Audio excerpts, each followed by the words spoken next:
Ayan, so ganun lang naman po siya kadaling i-operate. Ayan ma'am, tingnan niyo po. Ayan, tingnan niyo. Sobrang ganda ng tahi. Example ito, ayan, itapat mo lang dito kung alin yung gusto niyo po. Pag kulay green yung tahi na gusto niyo po, tapos yung distance po ilagay niyo po sa number 4 na kulay green. So pag yung black naman po, pwedeng 3 hanggang 1. Okay? Okay rin. Eh mama, pakita mo yung tahi. Sobrang gaganda ng tahi niya. Napaka-smooth. Hindi siya maingay. Smooth na smooth. Ayan. So, pag regular po na design, yung straight, zigzag po. Ito po, kita nyo pong manual. Kita nyo yung manual, ikutin nyo na lang. Itapat mo lang dito sa gitna.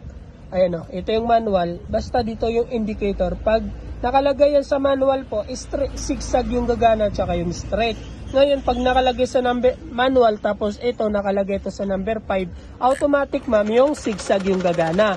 Ngayon po, kung gusto nyo po yung straight lang, ilagay mo lang yan sa 0. Ito yung reverse. Pakita mo yung reverse nyo. Yan o. Pag pinipindot nyo, umatras po.